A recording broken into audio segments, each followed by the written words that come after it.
Shalom. Shalom. Shalom. Yes, man. We want to give all praises to Yahweh, Ba'ashem, Yahushai, Ba'ashem, Rekakodash. Double honors to all the elders and the apostles of Great Millstone. And the shouts sincere to all the sincere elect out there. Aria, Brother Ratazar, Brother Ahab. Yeah, man. Once again, to sit down together, break bread. And we're going to bring out some precepts. And the title of this video is These Peddlers of Deceit Be Creeping. Right, man. Because there's a whole heap of deceit in the earth. Yep. That precept, bring out that precept, Baba Kushal. Which one do you want to do? Anyone, right? Yeah. Let's start with the book of Luke, chapter 12, verse 2. For there is nothing covered that shall not be revealed, neither hid that shall not be known. That's Yehoshua, that's in red letters. Red letters, bro. Yeah. That's in red letters. Yehoshua is breaking it down, man, in red letters. A lot of things are hidden, right, as far as historically, right, our history, but they've tried to bury that, you know what I mean? Today, they're continuing with that deceit, right? And they're creeping, and they've always been creeping in the earth, talking about the Edomites. To back that up, hold Maccabees, first Maccabees, read a couple of verses out of there. The one about the 7 sons. First Maccabees talks about Alexander the Great. Alexander the Great. Yes. Yep. That's it. Read First Maccabees chapters 1 from the top and read the preceding verses. We're going to break it down. So this is First Maccabees chapter 1. And it says here, and it happened after that Alexander, son of Philip the Macedonian, who came out of the land of Chetin, had smitten Darius, king of the Persians, and Medes, that he reigned in his stead, the first over Greece. Yep, he was known in history. We learned about Alexander the Great. You probably did too, especially if you grew up over here in the mother of Babylon. That's their history, and they like to drum that history of Alexander the Great. Yep. That's what they call him, Alexander the Great. Brothers got other names for him, but that's what they call him. And he's one of their prime forefathers, and they like to refer to him. I remember hearing a lot about him in school and also in the Christian church too. You know? Carry on reading.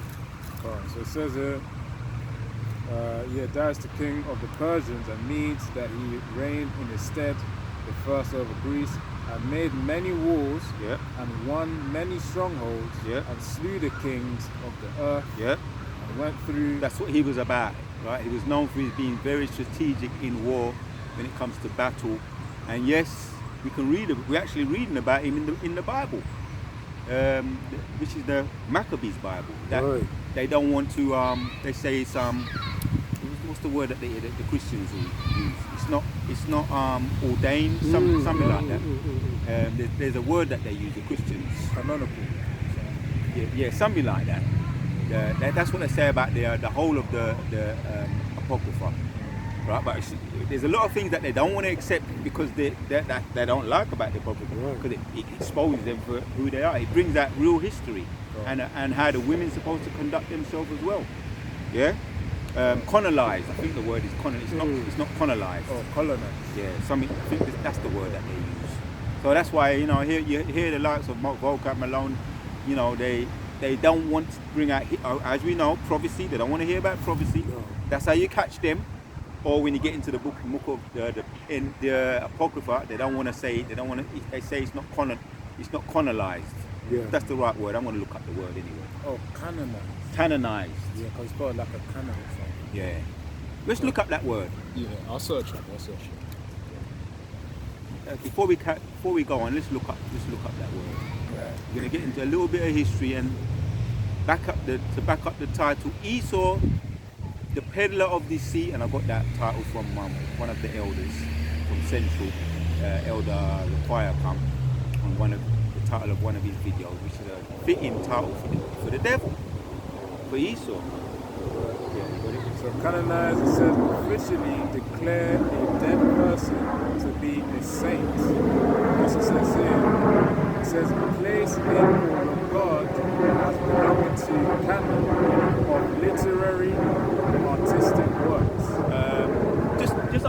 What did you type in? Meaning, the meaning of the word. Just type in meaning.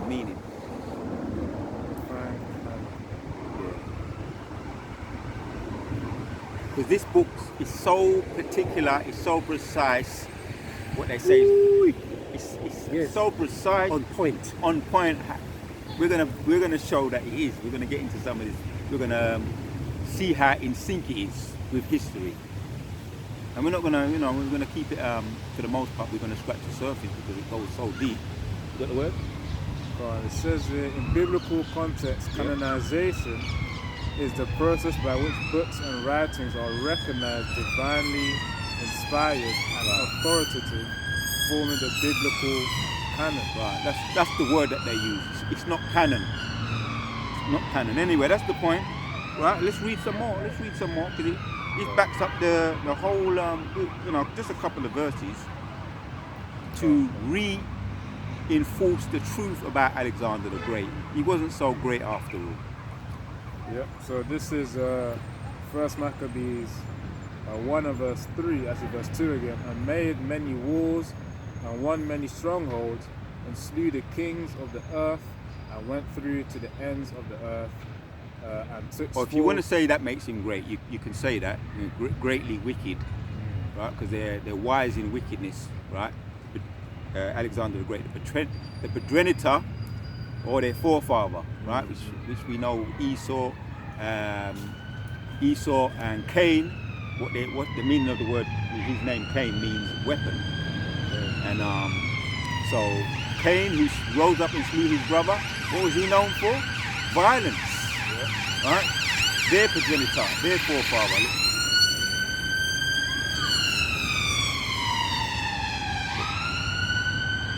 So we expect to hear, in the midst of Babylon, we're behind enemy lines. We're gonna be hearing a lot of that. Yeah. So there could be some judgment taking place, most likely. Verse 2 again, First Maccabees 1 and 2, and made many wars and won many strongholds, and slew the kings of the earth, and went through to the ends of the earth, and took spoils of many nations, insomuch that the earth was quiet before him. Yeah, see? This is what this devil does, man. It's peaceful before they go there. That's another way of saying it. And if you brothers have probably made your own observations in your individual lives. It's peaceful when these people ain't around, man. I know I have. When they're not around, it's peaceful. But when they're around, let the scripture carry on reading. It's going to tell us. It says, First Maccabees 1 and 3, and went through to the ends of the earth, and took spoils of many nations, insomuch that the earth was quiet before him. Yep. Whereupon he was exalted, and his heart was lifted up. Yep. And he gathered a mighty strong host which means army. Yeah, that's what he had. He had a host of armies. Yeah. And ruled over countries. And he was known for being a good leader. Very, very quick, very fast. Quick-minded, especially when it came to being strategic and mapping out strategy, and that's why his generals they loved him. We're going to get into some of that, It says in verse 4, and he gathered a mighty strong host and ruled over countries and nations and kings who became tributaries unto him. And after these things he fell sick and perceived that he should die. Yeah, and history backs that up as well. That he feels sick. We're gonna fact check some of the things that we're reading right now. Read up until about 12. I think it says where evil increased. Ooh. Yeah, evil. As soon as he came into power, evil increased. Obviously, it was peaceful before he was reigning. Yeah. You know what I mean? So, verse 5 it says, and after these things he fell sick and perceived that he should die. Wherefore he called his servants, such as were honorable and had brought up with him from his youth, and parted his kingdom among them, while he was yet alive. Yep. So Alexander reigned 12 years. 12 years. And then died. Yep. And his servants bare rule every one in his place. That's the point, right? Now we're going to do some fact checking, a little bit of fact checking. So how long did he reign for? 12 years, it says there. Where's the part where it says when he reigned, evil increased when he came into power? I'll check it. Yeah. And this backs up the point about how the wicked are, how they get down. Their MO, man. Because I've been, like I say, the demons, right? Another one. There's demons, man. There's an increase in evil, man. I don't know if you can sense it as well, brother. Of course, brothers, of course. Like you can sense, you know. I remember a couple of years ago, we heard about the CERN, that CERN collider. Yeah. How they was tampering with that. When you find it, let me know. Yeah. They was tampering with the CERN collider and obviously dabbling with things that they don't know, right? With the CERN collider and opening up certain portholes. Yes. Right? And they said something happened. They said that they can't really put their finger on, but there was actually some writing that they ciphered, that decoded, right. And it said the writing is on the wall. Ooh. Writing, and that reminds me of what happened with Daniel and his son, Nebuchadnezzar's son, Belshazzar. We may even have to get into some of that as well. So the writing is on the wall, and they know the writing is on the wall for them, hence Revelation. So why is there so much demons? That scripture, while he's looking to that, Hosea chapters 4. Hosea chapter 4, yeah? Read a couple of them verses.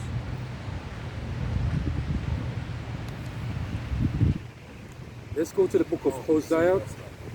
Alright, then, read it, and then we're going to get that one after. Right, so this is First Maccabees. Just read from verse 7 again. So, First Maccabees 1 and 7. So Alexander reigned 12 years and then died, and his servants bare rule, every one in his place. And after his death, they all put crowns upon themselves. You see? So did their sons after them many years, and evils were multiplied in the earth. Yeah. See? So that's their forefather. That they say is so great. Right? And we've got other, terms for them. Obviously, our elders told us to speak in code, and we're going to follow suit with our elders and our apostles and our bishops on down. We're familiar with Alexander the Great and the things that he did. Now, because this man is about brainwashing, and one of the elders, one of the brothers said, brainwashing, and they have a short memory. And because they have a short memory, which really they don't have a short memory, because in order for you to tell a lie, you've got to know the truth. So, but they want us to have a short memory.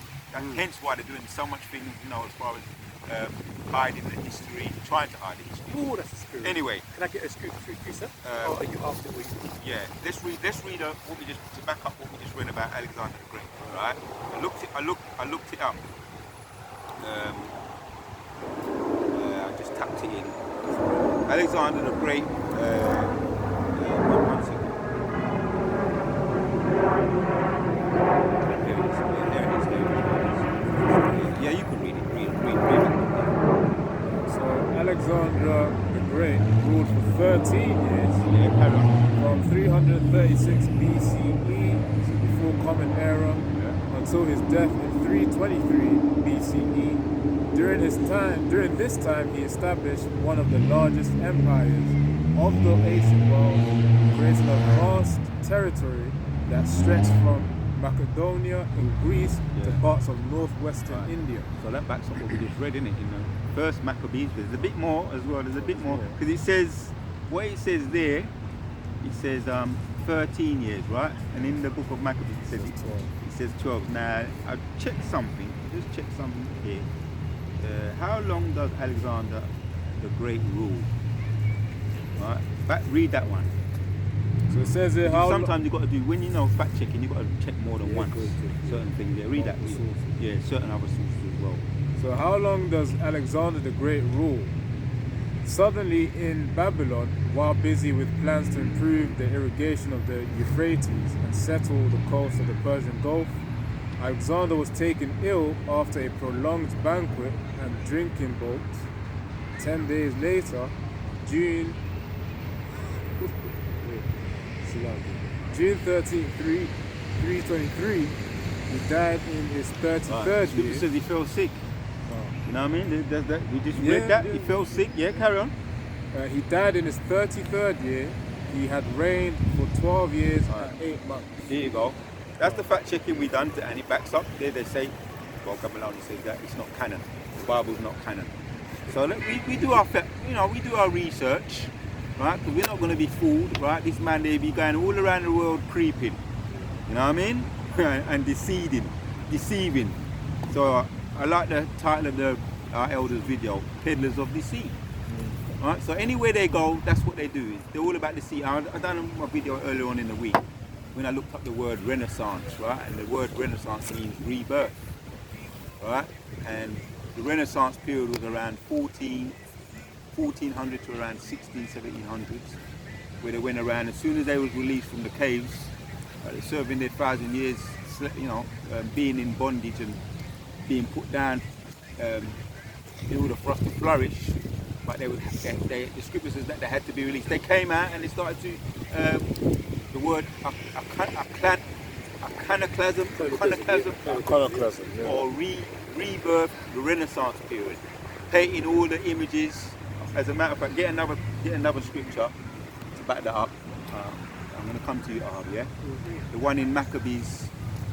See what I'll get it. I can get it. Maccabees chapter 3.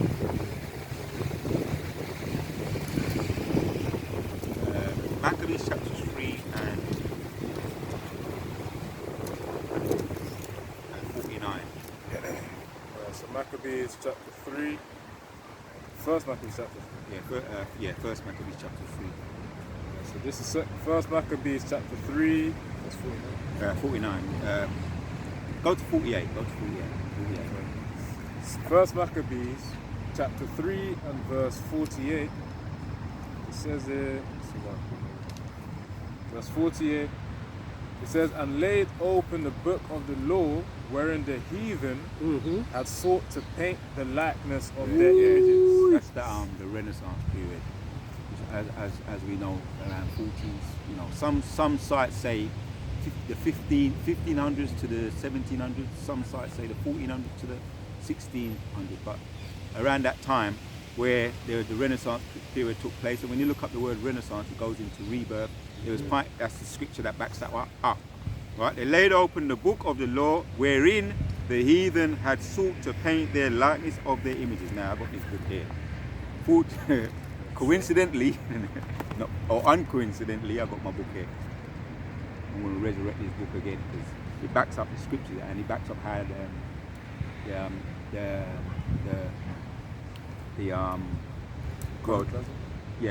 they say it's uncanon, it's not canon, and the Apocrypha, Book of Maccabees 1 and 2, and all of the scriptures in the Apocrypha are very on point. So I was reading a little bit of my book here. One of my favorite books of a few that I've got, that you can still get them online, right? Negroes, rulers of... Hold a second. Read the beginning of it. Let me stop. It says, Tiles. the Negro rulers of Scotland and the British Isles. Yep. Right? So that's the subheading, right? For them to see. The Negro rulers of Scotland and the British Isles. Now, just read a couple of this in it. Right. This here, where I've highlighted. So the orange one. Yeah, because this is interesting. I find this Very interesting. And for you new ones out there, or even for the, in way of reminder, man. Right? We some original people. Woo! Right, so it says here, the first dynasty of Scotland was called the Alpin dynasty, ruled by the Peats, who were described to be a short, pygmoid, dark-skinned... Have you heard? Yeah, stop there, Bubba. Have you heard the word pygmies? They call them little pygmies. and they got a certain look about them. Right? So what did it say? The first dynasty of Scotland were called the Alpine dynasty, ruled by, read. Ruled by the Peats or Piets, who were described to be a short, pygmoid, dark-skinned people. Right. See, that just backs up the point. I could leave it there, right? Because it kind of gives you an idea, but there's a little bit more. Let's carry on reading. I'm going to read some of the highlights now. of what they. It says their first ruler of the Alpine dynasty was the Moorish Kenneth MacAlpin. And this book is very good because it breaks down all the meanings of words as well. So in as far as the word Moor just means black, we're going to get into some of that as well. And we're going to keep it brief. Like I said, we're going to scratch the surface because time always been moving, running and passing, man. But we just want to make the point to back up what we just read here. First Maccabees 3 and 48 says, and they laid open the books of the law, therein the heathen had sought to paint the likeness of their images, whitewashing. Right? And the more you understand about this book, goes into the royalty, the monarchy, how they got that, the crowns, all the crown jewels and all of that, man. The names, like I say, we're scratching the surface. Yeah, carry on. Their first ruler of the Alpine dynasty was the Moorish Kenneth MacAlpin, AD 843 to 858. Right. It says you got dates too. AD. Yep. The Scottish archaeologist David McRitchie, The bird was chiming in on that. Said, bring it out. Yeah.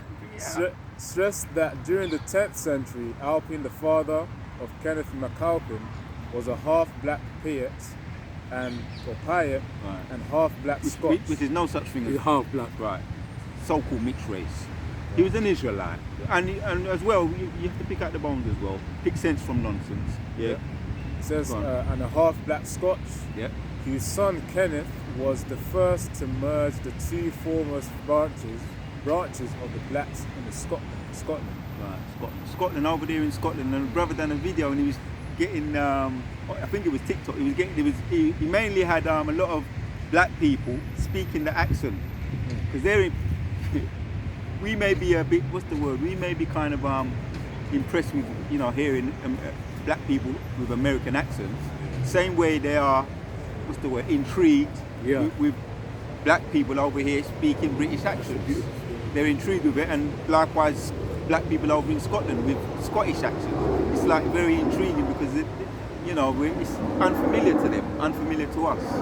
So this is what, this is really history, right? What they try to hide. You know what I mean?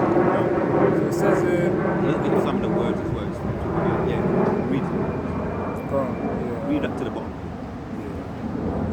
He was a half-black Piet and half-black Scotch, whose son Kenneth was the first to merge the two foremost branches of the blacks in Scotland. Yeah. Kenneth MacAlpin was also called Niger Valdu. Yeah. And when you look at the back of the book, it breaks down the names of all the names of Niger and all of that. Can't do it all in one video. We're going to be bringing out some of this though, from time to time, as a way of to expose these devils, right? Expose these devils, yeah. So MacAlpin's descendant, Kenneth the Niger Valdu. Tell you what, are you holding something? I got this one here, which is the backup. What is all right, read it. Yeah. We're going to go for it, yeah? All with the scriptures back up everything. As it said in Job 9 and verse 24, the earth is given into the hand of the wicked. He covereth the faces of the judges. If not, where and who is he? Right, the judges are the prophets, and ultimately, right, when you go into the Renaissance period, iconoclasm, covering up the prophets, ultimately Yehoshua. Right, with what's his name? Leonardo da Vinci. He was the painter. Yes. That painted over Caesar Borgia. Made that painting of Caesar Borgia. Right, it was the ultimate blasphemy, making an original black, dark-skinned man, not black, but so-called black, into a white man. Someone who'd be suffering from leprosy. That's what you call blasphemy. You know what I mean? So this is all linked in, what the brother Ari was saying earlier on. It's all linked in because it started from the wickedness has increased. You see? So the book of the Maccabees, we bring up the book of all in the Apocrypha. You see, that's why the Apocrypha says what? Hidden, sent away. They will remove all this from the scriptures. They want to hide everything from us, brother. You see? Ezra as well, Ecclesiasticus, right? Sirach goes into the wickedness of the woman. Oh. That there is no wickedness like the wickedness of a woman. And this kingdom is about what do you call it? Queen worship. And so they don't even like to curse out the woman. They think it's what they call it, Blasphemy. No, it's not blasphemy. Male chauvinists, because put women in their place. Yeah. Oh, by the way, there's a little quick testimony. When I was on my way here, Oh yes, the Most High's got Bring that up, brother. He's got ways of putting you on game, right? 2 women come up to me, and I saw them from a distance because the scripture, you know, it's like everything open and exposed for us anyway. Even more so as we join into the end. We got the eyesight to see, and I saw them from a distance. I said, them 2 white girls, and I see them go and step over to the side to a woman sitting at a bus stop. Mm-hmm. And at first I thought maybe they're Mormons, but I said, hold on a minute, Mormons are men. 2 men usually they be walking, and you be seeing they've got their little badges on. So I said, all right, I don't think they're gonna approach me. I doubt it. I literally said in my mind, right? So they were speaking to the woman. They stopped speaking to her as I'm approaching closer to the bus stop where they were speaking to the woman. I said to myself, they ain't gonna approach me. They approached me. So I'm thinking to myself, anyway, I'm just gonna keep it cool with them. You know, they are looking at them, and I'm thinking, boy, they look so fragile. Edomite women. So at first I looked at the badge, and what's written on the badge is the Church of Christ. So I'm saying, they said, we are invited. This is what they said to me. We're inviting people to our church. I said, ain't you Mormons? They said, no, Mormons, we're not Mormons, that's just our nickname. So I said, so you've changed the name now? I said, well, they didn't want to say they've changed the name, but obviously they've changed the name. Well, this is the name what we use, Church of Christ. I could have teared them to shreds, but I'm looking at them and I'm thinking, man, they look fragile, man. Yeah. And they got, I got my plate, I got my, meeting up with the brothers, and but I was polite with them, and I said, if I would have started, I probably would have been a bit too hard probably. So I said to myself, don't go there. I said, I was a Jehovah's Witness that's I said, I was a Jehovah's Witness. Yes, you know the deal. And I saw a kind of body language shift in their body language. So I said, but anyway, thank you. I thought you were Jehovah's Witness at first. I said, no, we're not. We're just the Church of Christ. I said, all right then, thank you anyway for the invite, and have a nice day. Yeah. According to the Spirit, you may say something to them. Yeah. You may correct them, or you might just let them go and just be very courteous and polite with people. But when I was first put on game about the zeal when I kept the zeal's still there. It's just that you have to be wise as serpents, harmless as doves. The zeal's still there, but you got to pick your opportunities. You got to pick the people. You got to pick the places too. And you got to tread. You got to know how to be courteous with people. When to speak and when not to speak. Every man must be swift about hearing and slow to speak. But I just made an observation. I said, I'm not even going to go there with them. But I did put them on a little bit. I said, I used to be a Jehovah's Witness, and I saw the shift in their body language. I said, but thank you for the invite. But at first, I didn't even think they were going to approach me with all of what's coming out about this truth, about being Hebrew Israelite. I didn't even think they were going to approach me. But it shows that they're simple, man. They're simple. 2 women, and we know the scripture about. I've got it right now. Bring out and let the scripture speak. This is 1 Timothy 2 and verse 12. But I suffer not a woman to teach, nor to assert authority over the man, but to be in silence. And when you're correcting women, that scripture, that's a straight cut. And women are emotional. So what are you going to achieve? Yeah, you're going to put them straight. But like I say, I used to speak with Jehovah's Witnesses, because I once was a Jehovah's Witness. I used to speak to Jehovah's Witnesses. I used to let them have it. And Christians, anytime they stopped me, I would have let them have it. I would have told them I would have told them from A to B. I would have told them about white supremacy. I would have told them about the image and all of that. But as I said, boy, there's so much information out there. There's probably no. And if I started, I probably would have shred them to pieces. I kept it cool. Sometimes you got to learn how to what's the word? Like I say, you got to learn when to speak and when not to. But read that precept again. They know that. They know it. They know this. They know it. You've got a thing right behind us, a dog right behind us. It's alright though, it's just eating. Shut up. Yeah, go on. This is 1 Timothy 2, and starting from verse 12. It says, but I suffer not a woman to teach, nor to usurp authority, over the man, but to be in silence. So you think that they don't know this scripture? The Mormons, I know the Jehovah's Witnesses know, and I know that the Mormons, they're Mormons about Church of Christ. It's just that's their nickname. Mormons was a nickname because Mormons got a very bad reputation. We know about Joseph Smith, what he said that black people were cursed, and even in Jehovah's Witnesses now you got women exercising. They've got women. I was talking to you brothers before. Women now are security guards in the assembly, and I kind of I used to observe that. Back in around 2012 when I was kind of I was learning the truth, and I was still kind of attending the meeting, the assembly, and I was saying to myself, wait a minute, security guard women. And I asked a question about it to one of the elders. Said, oh, because the men don't want to do it. The men, in other words, the men, the new men or whatever the case may be. But the women are more eager to do it because the women are they're the weaker vessel, and they want to be in the front line. Nowadays, if you notice, you got women running most things now. Most women, when you go into the offices, what you got, the secretary. The secretary, you got security guard women now in shops. I know you've noticed it. Security guard women in shops. We don't expect them to respect the scriptures anyway, because this is a matriarchal society. Look up the word matriarchy. Are you holding something? No, go on. Alright, so matriarch. Yeah, look up that word matriarchy. There's another word as well, but that's the word that's in my mind. Matriarchy, there's queen worship, which Esau, he doesn't even want to get on his own women anyway, let alone apply the scriptures. And even in the so-called Jehovah's Witnesses, we used to call it the truth because that's really what we thought it was. You had elders calling women their wives, oh, that's my she-elder, that's my elder, taking second base to their wives, their women, exalting the woman and I was observing all stuff like that.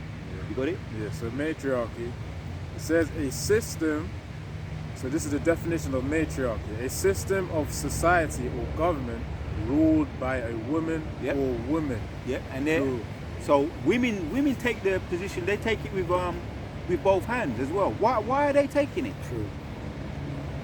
I don't like when I see that, man. I'm very observant. I went into a shop the other day, and I prefer to be served by men.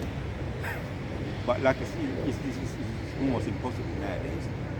And the women, the woman in the shop where I go and buy some of my stuff, the woman in the shop said to the man who was at the counter, can you go and, she told him to go over there and do something, and then she wanted to serve me.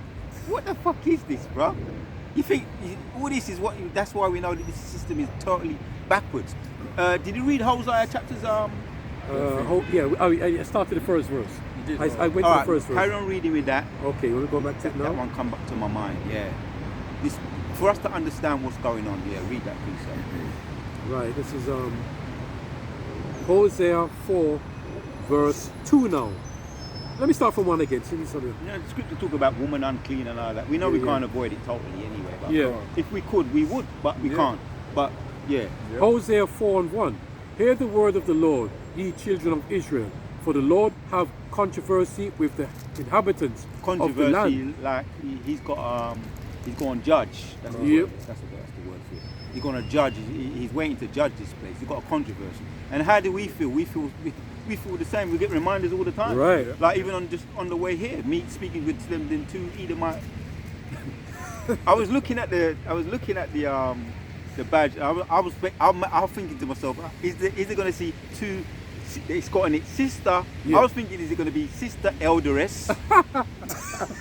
Things have changed, you know. From the time I was in Jehovah's Witnesses, things have even got worse even since then. Now they're walking around with badges, so they've got authority with a certain kind of.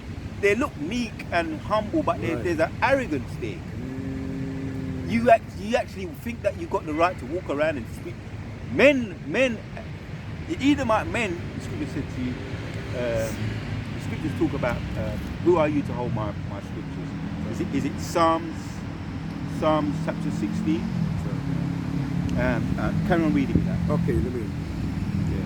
Verse 2. There's an arrogance about these people, man. By swearing and lying and killing and stealing and committing adultery, they break out the blood toucheth blood. Right. So we brought out certain things in this book.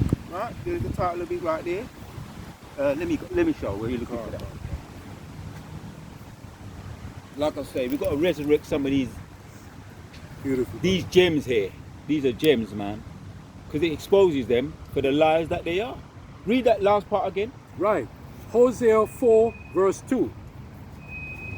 By swearing and Yep. lying and killing and stealing and committing adultery. And what is the biggest kind of stealing you can do? Steal a man's heritage, man.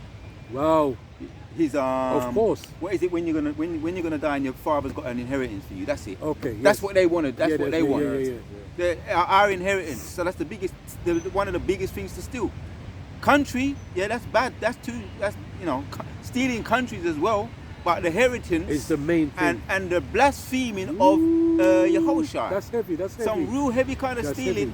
But they what they want to put in front of you is the little tube of, we used to call him in the East End. Yeah. Tube of villains running down the road because he's stealing. He wants some Mars bar. He's hungry.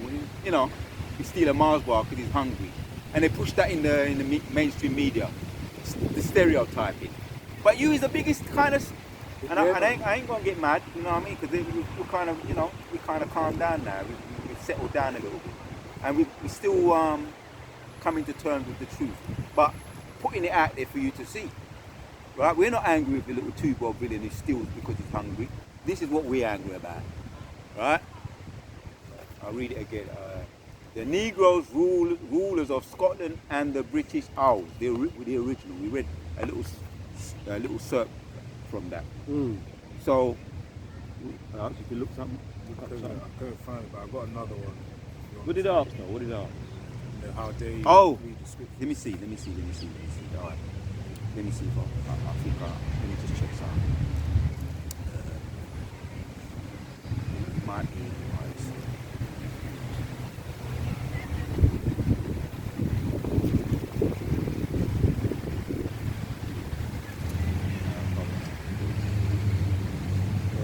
Yeah, bring out your precept. Yeah, I think I know what. This is Joel. Actually, no, this is Habakkuk 2 and verse 5. Yea, also because he transgresseth by wine, he is a proud man, neither keepeth at home, who enlargeth his desire as hell, and is as death, and cannot be satisfied, but gathereth unto him all nations, and heapeth unto him all people. Yeah, break it down. Yeah, so really just going back to the simple history of Esau, Edom, coming from the European, countries to then invade, the land of Gad and the land of the northern tribe as well, to pretty much subdue them, take their lands, take their resources, and of course extract them to themselves. That's why it says here, neither keepeth at home, who enlargeth his desire himself. So he desires to reconquer and to keep conquering. So yeah, never satisfied. Yeah, the water, man. Read the latter part of that, and then hold Psalms 50 and verses 60 to back that up. Psalm 50 and 60. Yeah. Right, so this is it says Kenneth MacAlpin. Successors were called the sons of the black. History and legend speaks of a black African people. Right, you pick out the bones, right? Israelites, yeah. Living in the highlands of Scotland. They had a gigantic army and navy. See, we had a navy, man. You understand? We had all of that, man. We had the royalty, we had the navy, we had all of the crown jewels, what they got now, right? And what they got in also in one of the unclean clubs in the Bank of England, the vaults, all the gold, our gold and our silver. Like I say, we're scratching the surface. Yeah. So we had some. You say that? No, let's read. Yeah. Carry on. So they had a gigantic army and navy, the earliest pirates. We're the original warriors, by the way. They say, them Scottish and them Irish, because they go back to Benjamin. Benjamin and Judah, right? So-called Scottish and their names. Even it breaks down the meaning of the name. We're going to look at some of that as well. The names of carry on. It says the earliest pirates and Scots were descendants of the black race called Kimmery, meaning black complexion. See, enough said, right? Then it gives you all the dates and all the other different things. So we're you know, there's a lot of ammunition we got here. We got a lot of ammo.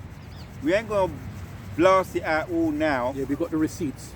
That's the water. We got the receipts, right? We ain't gonna blast it out all now. I wouldn't mind, but we're gonna reserve some. You know, we've got a lot of, like I say, when people go to war, they don't use up all their ammo, do they? They reserve some. You know what I mean? Yeah. Break that down, that page there, just that page, yeah. So it says Europe's coats of arms. Yeah, I heard that one of our brothers, the historian, he be always talking about this. Man. Read that. It says the earliest symbols of the Payan Scottish tribes, Irish, British, German, Austrian, French, and the rest of Europe's. Let me try and let this read. I'm getting hard. Read. It says the earliest symbols of the Payan Scottish tribes, Irish, British, German, Austrian, French, and the rest of Europe. Right, I heard some in boxing. Oh, the Irish. Chris Eubank was talking about that with Steve Collins. Yeah, because he's a Jake. Of course, man. He said the Irish, they're worried, because Steve Collins is a Jake. Because he fought Chris Eubank around the 90s. He fought, he was an undefeated fighter, and there's only a few of them that gave him trouble. Steve Collins, and he said, yes, Steve Collins is Irish. He said, them were Irish. And when he talks about the Irish, he always bigs up the Irish, and he's referring to probably because he was beat by them. Close fight, but he lost on points. And when he says the Irish, he's probably referring to the person that he lost to, Steve Collins, because he's a brother, he's one of your brothers. So when you big him up, you're bigging up your own people. You don't, maybe you know by now, I hope you do. But yeah, it goes back to us. It says the rest of Europe's coats of arms were originally images of the Negro Moorish race. Yeah. An old African tradition that was practiced. It's an old Israelite tradition, because when the brothers, they be breaking it down, they be, you know, especially like Elder Malcolm, when he be going into he big on them books. Elder Malcolm might be big on them books, and for the most part we all are, but he always be correcting, taking out the bones. Yep. You know what I mean? So, an old Israelite tradition that was practiced long before the emergence of an European white power. See? White supremacy, as we know it, yeah? The earliest descriptions, insignias, and designs of Europe's coats of arms are still memorialized in every nation of the world, signifying lineage. Because Jacob is the former of all things, the original people of the earth, indigenous people. Signifying lineage, accomplishment, or the character of a person, family, organization, region, or state. Where are you? Yeah, all right, just read that last one, and then we're going to get into get back to the scriptures, and then, go on. The original names applied to Europe's coats of arms were Big Bigs, Moorhead, McMaya, or McMar. All right, so we can stop there, right? Because you know what? At the end of the book, now I'm getting into my books, man. It's like I don't want to put them down now, but like I say, we've got to reserve some ammunition for future, Lord willing, for future videos. Because it goes into the names, it breaks down names there. Just read one or two of them ones there, just one or two. Because these are what you call so-called Scottish names. One in that sense. So Dolan means derived from the word old Dublain, meaning black. Dunblane, meaning black. Have you heard about Dunblane? You know, the word goes back to black people. Go on. Another one says Donald. You probably heard the surname Donald. Yep. A short form of Donald, meaning black one, a Moor. This one. All right. That's it. They've got the idea. Let's save some ammo. But we want to blast them all up one time. But let's get back to the scriptures. Right. We were talking about the my testimony on the way here. Most of us making things happen as well. It kind of adds to the video as well. When brothers be going through, and because it's you use it as in way of you actually live that. When you get when things happen to you, you actually live the scriptures. Yeah, man. So this is Jeremiah 31:22. How long wilt thou go, O backsliding daughter? That's the spirit I did right here, brother. All right, bring it out. Go on, I did it right here. Yeah, you got one. Well? Yeah, he's got one. No, I had the same one. Oh, yeah, okay, hold it. Yeah, he's ready. Jeremiah 31:22. How long wilt thou go about, O thou backsliding daughter? For the Lord Yahweh, but Hashem Yahshua hath created a new thing in the earth. A woman shall compass a All right. man. Yeah. All right. Yeah. Break it down. Yeah, so just talking on brother Ariah here on his testimony, they mean there's two Little Edomite Mormons. Yeah, Edomite but Mormons. they call them. We're inviting you to the Church of Jesus Christ. But you know what? You know what is the main thing about this truth? Everything has to be done, what? Decently and in order. As he said, as you read the same thing, the Lord has created a new thing. A woman shall what? So Pass a man. pass a man. Yeah. See? Because Authority. Yeah. You looked at the word matriarchy. Yeah. Yeah. Bring it out again. Because what we notice, the more we get, as you like you said, I'm glad you said that, because everything we're learning as well. Yeah. Everything we're coming out of the mindset of the traditions of this world, Yeah. where everything is Yeah. the Alistair Crowley spirit. Ooh. Do as you please. No way. And we're not used to that now. We don't like it. Don't feel right now. No, it don't No feel order. good. Don't feel good. No order. So when we have in our mind about order, and then we have to deal with these people, it just don't feel right. Yeah. You know what I mean? Yeah, so we call it a vexation of spirit. It vex up your spirit. Yeah. And not only that, they want to push it up in your face. Yeah. It's like, wait a minute, man. Anyway, stay in the scriptures. Let's read that scripture. You want the definition of matriarchy? Read that as well. I So- think we brought it out already, but bring it out again. So the definition of matriarchy, once more, a system of society or government ruled by a woman or women. Right. Yeah. Singular and plural. Which is confusion. Enough said. Self-explanatory. You're holding Psalms, yeah? I've got Psalms 50 here. Psalms 50 and 16. Yeah. I start from 15. And call upon me. This is what it's about. In the day of trouble, I will deliver thee, and thou shalt glorify me. But unto the wicked, the Lord our power saith, what hast thou to do to declare my statutes? Yeah. Or that thou shouldest take my covenant in thy mouth. Right. Break it down. Yeah. So that's how we feel. Well, ultimately, your whole way, whole shy. You know what I mean? It's uncomfortable. It's rocky. It's distressing. Mere oppression make a wise man act crazy. You got the audacity, and it's very extremely arrogant. Very extremely arrogant. Yeah. The scriptures, when a woman wants to come and she's really inviting you to her church through emotion. Yeah. Because if you were some ugly looking somebody, you understand, that don't look right, they ain't inviting you to the church. So it's based on emotion, pure emotion, nothing else. It's not based on another thing is based on they've been put, it's not based on the scriptures. Another thing is they're getting desperate. So behind it they've been told by the elders, look man, the men going out there is kind of not working now. Mormons have got a bad reputation. We need to reinvent it and come up with something. Send the women out there. And the black men love the white woman already. You know, the black men would probably get in touch. Red-blooded black man, I'm talking about a typical red-blooded black man, probably would go to the church. You know, the ones that don't know any better. You know, because you might get some oats, we used to call it oats. You know what I mean? A woman showing that a kind of liking to you. A Edomite woman, you know, so-called looking upper class, with good speaking, she's speaking, you know, in good English. Enough people probably would have got to them church. Probably got holy, so that's what it is. They the Mormons, we see you trying to reinvent yourself. And it's the same with Jehovah's Witness too. Why a lot of people leaving? A lot of people are leaving because of this truth that you know that people are being.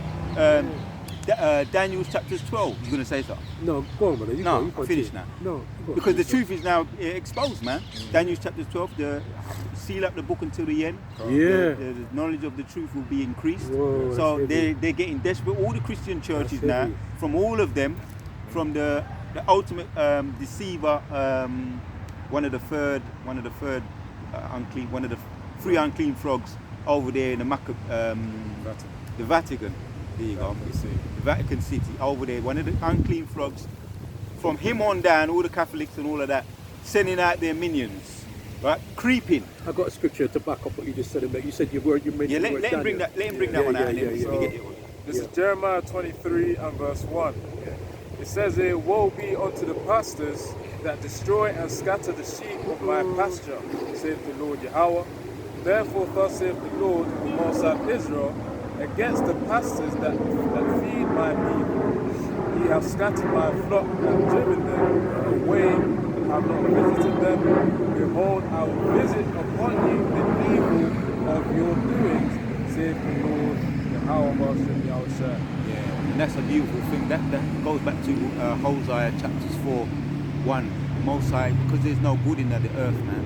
There's pure evil in the earth. There's no truth. There's lying, and if there's no truth, there's a chemical reaction or a domino effect. There's no truth. There's not going to be no justice. Yeah. Everybody's on the Alistair Crowley spirit. The demons are on people. Right? Let's bring out that one to back it up. So that has a, like I say, it has a chemical reaction. It has a domino effect. How these people, everything's disheveled and just out of sync. And I was offended, to be honest with you. The spirit that I'm on now, probably, like I say, for people that are not in the truth, they probably love being invited to a church Right, that's it. by some young women because they're red-blooded males. And I ain't mad at them, but it's very Jeremiah. Let's get Jeremiah. It might be Isaiah 16 and 29. I'll take that. Check that one, or if it might be the other way around. Let me get this in. The book of Daniel 7 and 25. And he shall speak great words against the Most High, and shall wear out the saints. That's Yeah. why we have big special effects. And that's another way of speaking great words against the Most High. Yeah. It's like you're sticking your two fingers up to the Most High. Mm. Like you say, the Most High is about order. We're about order. Yep. So when you come with this matriarchy spirit and arrogant spirit, turning everything, it's like you're sticking your fingers up to the Most High. Yeah, and I'll say not all of them are as innocent as they appear. Right. Not all of them are as innocent as they appear, because you have to know, in order for you to tell a lie, Yeah, our elders always say that, you have to know the truth. So a lot of them are they're just very good at it. That's Yeah. it. Yeah. Daniel 7 and 25 again. And he shall speak great words against the Most High. His name is Yahweh. And shall wear out the saints of the Most High, and think to change times and laws, and they shall be given winding down. into his hand until a time, and the times and dividing of time. Yeah. What did I also do? Get Daniel chapters 1 and 4. That's really Daniel's good. 1 and 4, yeah? That's the one. Let's get that. Yeah, but they are doing exactly that. Yes. Yeah. And the Most High he's got a time limit for them. The egg timer is ticking.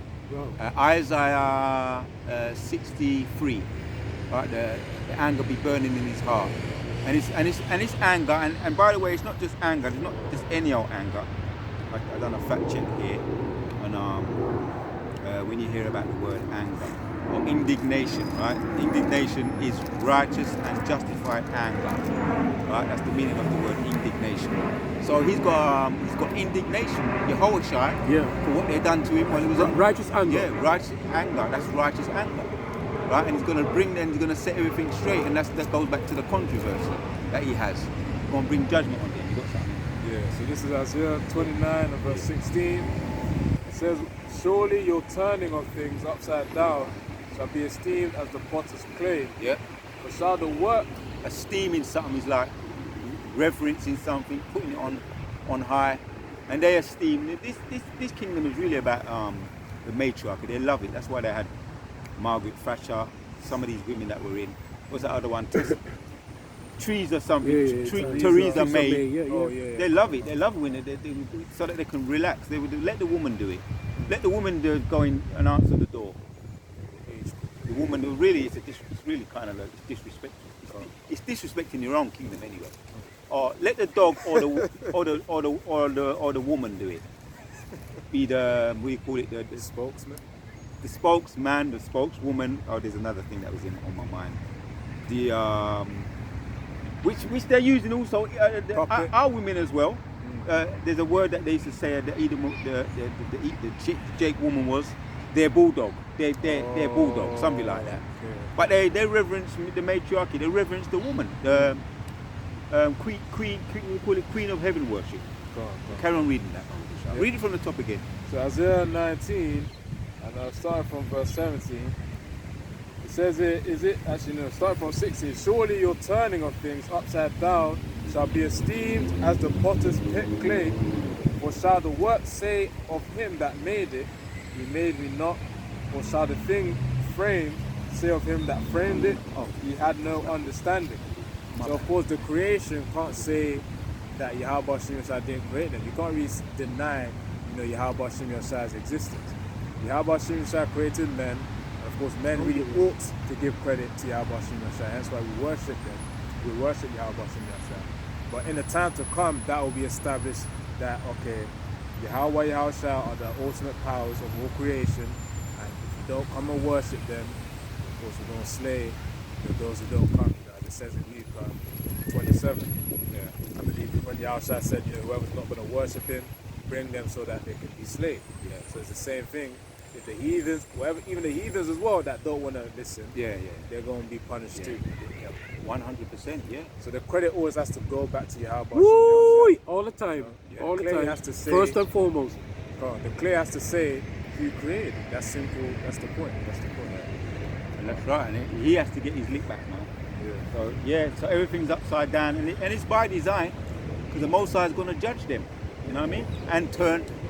Abu Ratazar, Abu Ratazar, Brother Ratazar, Brother Ahab, myself, we want to be able to be part of that under the Lord willing, with the hopeful elect, to help the whole church. He's going to lead the charge. We're going to get his lick back first. Isaiah, we're going to start winding down with some of these solutions. I call them solution scriptures. Isaiah 63, Daniel, these are solution scriptures. Because we deal with the problem.